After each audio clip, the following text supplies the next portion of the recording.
Assalamualaikum warahmatullahi wabarakatuh.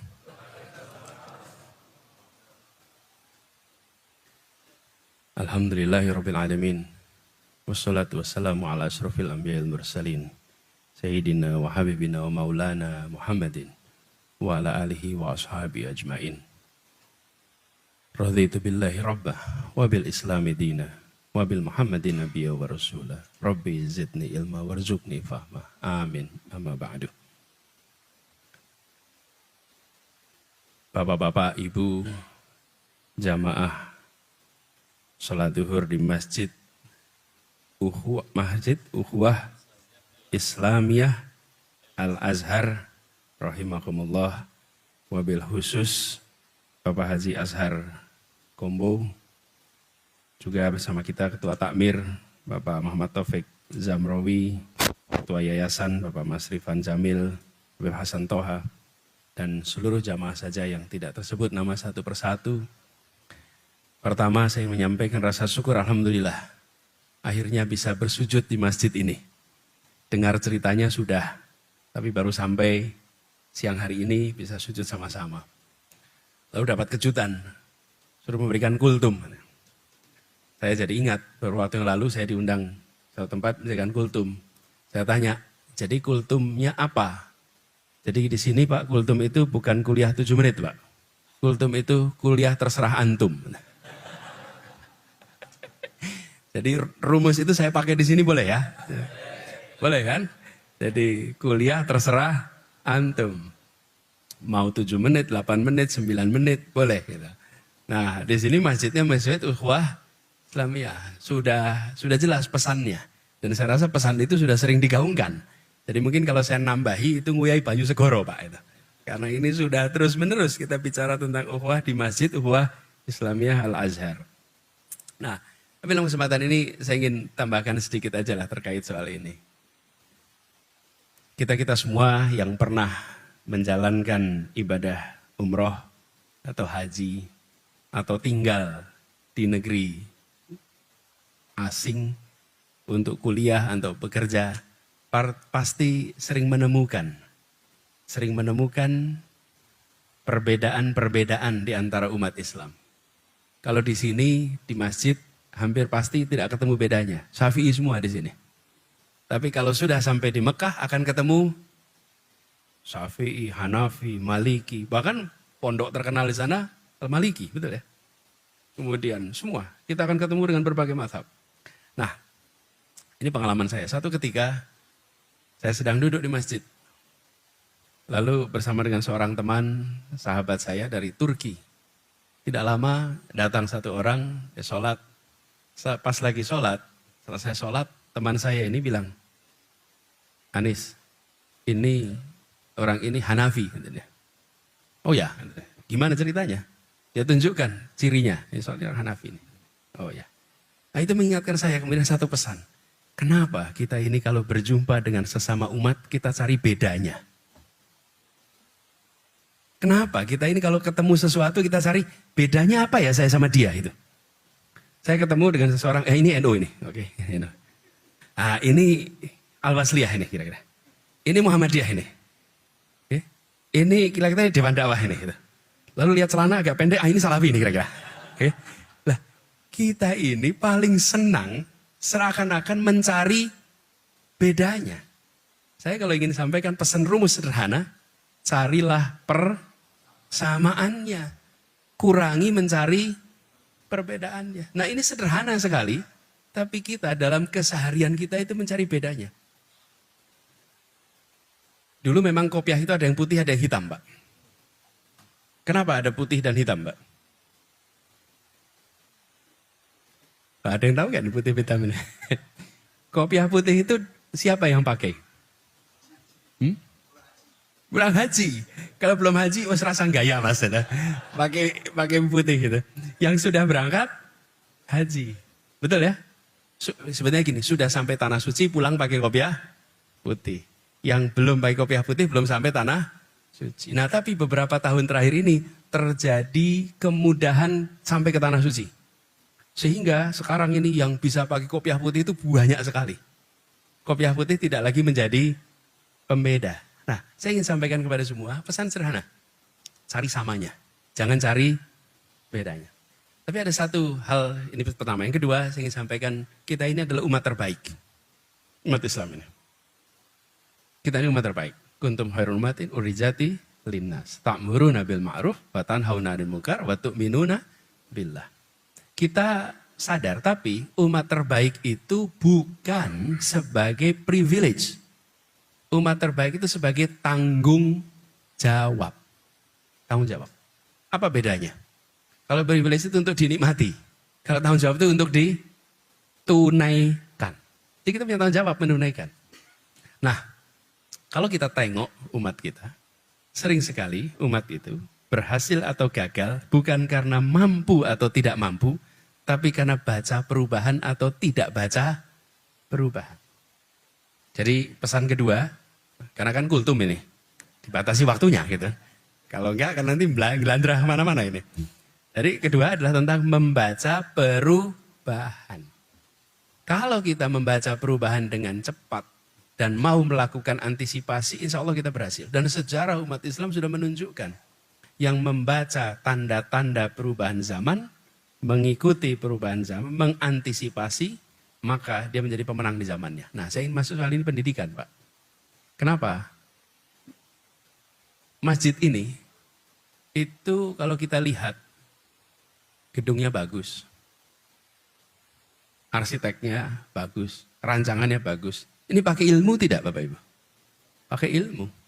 Ada ilmu arsitek, ada ilmu sipil, ada ilmu, semua ini macam-macam ilmu ada di sini. Sampai jadi gedung seperti ini. Nah, kita sering melewatkan bahwa untuk membangun umat, apalagi umat yang bersatu, diperlukan namanya pendidikan. Ini kunci sekali. Nah, tetapi pendidikan itu sudah mengalami perubahan luar biasa. Anak-anak kita itu, anak-anak abad 21 hari ini. Gurunya, guru-guru abad 20. Sekolahnya, cara menata kelasnya abad 19. Betul Mas Jalan? Bayangkan, jadi kalau sampean panjenengan datang ke sekolah, nanti ketemu 3 abad di satu tempat. Gitu. Anak abad 21, guru abad 20, ruang kelas 19. Coba panjenengan lihat ya. Panjenengan lihat foto kelas tahun 1800, sama persis seperti sekarang. Ruang kelas 1700 sama seperti sekarang. Percaya saya.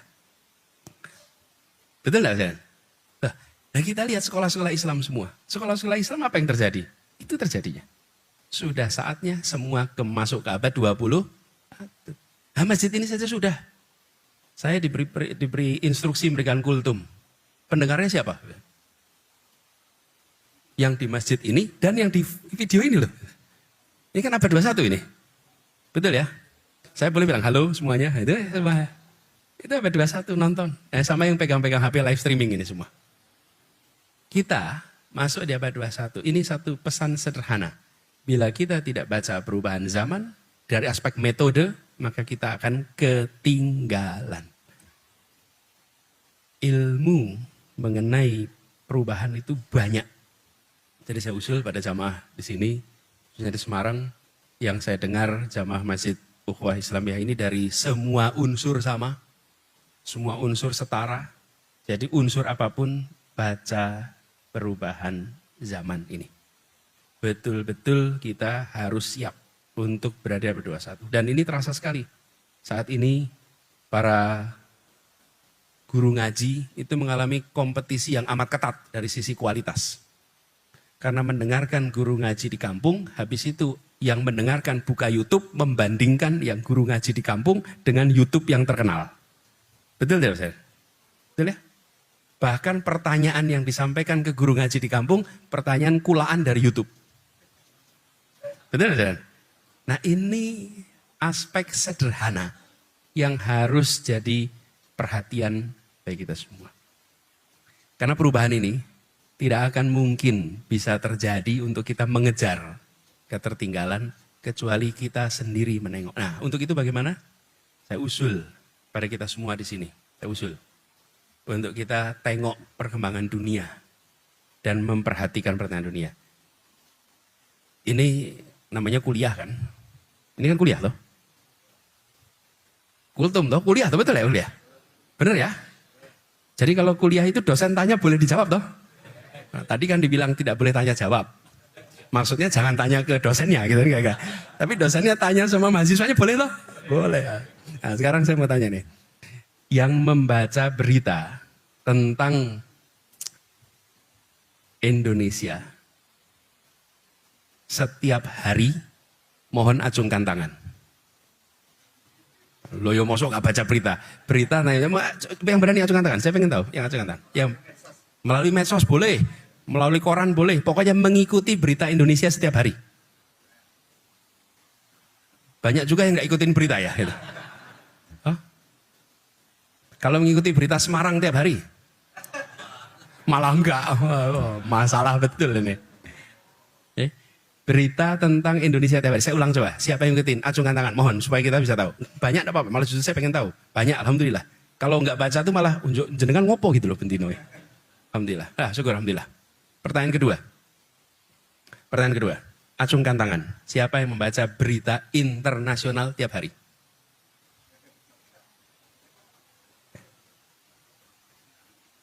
Siapa di antara itu yang baca berita internasional di luar Palestina setiap hari?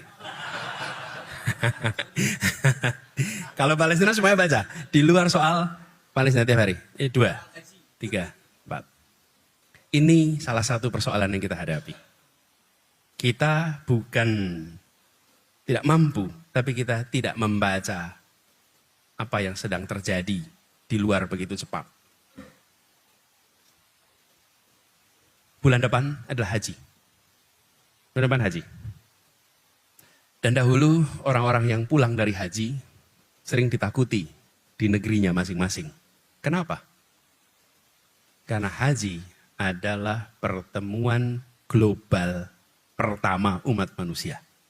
Dari semua, duduk sampai di Mina. Sampai di Mina diskusi, tukar pikiran dari mana-mana. Dan sebelum sampai haji, di Mekah semua berkumpul dari mana-mana, tukar pikiran. Yang punya gagasan ini dari Indonesia, ketemu dari Maghribi, ketemu dari Mongolia, ketemu dari Turki, tukar pikiran. Forum global pertama dunia itu namanya haji. Karena itulah orang-orang pulang haji itu tercerahkan. Tercerahkan, mengapa? Karena dia lihat dunia. Ketika kembali ke kampungnya masing-masing, dia membawa pikiran-pikiran tentang perubahan. Pikiran-pikiran tentang kemajuan. Pikiran-pikiran tentang apa yang terjadi di luar sana. Karena waktu itu belum ada ini. Belum itu ada. Dan haji itu kemudian ya diberi titel, ya diawasi. Kalau di Indonesia, pulang haji diawasi Belanda. Ya, karena ini membawa ide kemerdekaan pasti. Karena itu membawa ide perjuangan pasti. Sudah berangkatnya perlu modal, pulang bawa gagasan. Modal, gagasan, nah itu mengerikan Pak. Sekarang kita punya alat ini. Tidak perlu itu saja. Malah bahkan sekarang haji kita itu, yang Indonesia kumpul sama Indonesia. Yang Malaysia sama Malaysia, yang Thailand sama Thailand, yang Turki sama Turki, betul ya? Kalau dulu bergabung dan bahasa pemersatunya bahasa Arab. Nah, sekarang saya usul antisipasi perubahan. Baca, lihat apa yang sedang terjadi. Karena kita tidak bisa mengubah nasib kita. Tidak bisa kita mengubah nasib kita dengan menunggu harapan yang lain. Harus kita sendiri yang mengikhtiarkannya. Jadi pesan keduanya adalah tentang membaca perubahan. Kalau itu dikerjakan, insya Allah kita naiknya sama-sama. Kalau tidak, maka yang baca perubahan naik lebih cepat. Yang tidak baca perubahan tertinggal. Lalu yang tertinggal dan yang tercepat sulit dipersatukan. Kalau bapak-bapak, ibu bisa menunjukkan kepada saya contoh persatuan dalam ketimpangan. Saya pengen nonton Bapak Ibu. Persatuan dalam ketimpangan, kalau ada. Tidak ada. Persatuan selalu ditopang dengan rasa keadilan. Dan keadilan itu dapat lewat kesetaraan. Nah, kesetaraan dapat lewat kemajuan yang bersama-sama. Jadi ini yang kita harus ikhtiarkan sama-sama. Semoga apa yang selama ini menjadi ikhtiar di Masjid Ukhuwah Islamiyah ini akan dimudahkan pencapaiannya. Dan semoga yang memberikan wakaf tempat ini akan dilipat gandakan pahalanya. Dilipat gandakan rizkinya. Dan seluruh yang terlibat akan tercatat memiliki sumur pahala yang alirannya tidak pernah berhenti. A'udzubillahi minasyaitonirrajim. Bismillahirrahmanirrahim. Allahumma shalli wa sallim wa barik ala sayyidina Muhammad wa ala alihi wa ashabihi ajmain. Rabbana la tuzigh qulubana ba'da idh hadaitana wa hab lana min ladunka rahmah innaka antal wahhab. Rabbana hab lana min azwajina wa dzurriyyatina qurrata a'yun waj'alna lil muttaqina imamah waj'alna lil muttaqina imamah waj'alna lil muttaqina imamah. Rabbana la tu'akhidna in nasina aw akhtana. Rabbana wa la tahmil alaina isran kama hamaltahu 'alal ladzina min qablina. Rabbana wa la tuhammilna ma la taqata lana bih wa'fu 'anna waghfir lana warhamna anta maulana fangsurna 'alal qaumil kafirin fangsurna 'alal munafiqin fangsurna 'alal zalimin. Rabbana atina fid dunya hasanah wa fil akhirati hasanah wa qina adzabannar. Subhana rabbika rabbil izzati amma yasifun wa salamun alal mursalin walhamdulillahi rabbil alamin. Assalamualaikum warahmatullahi wabarakatuh.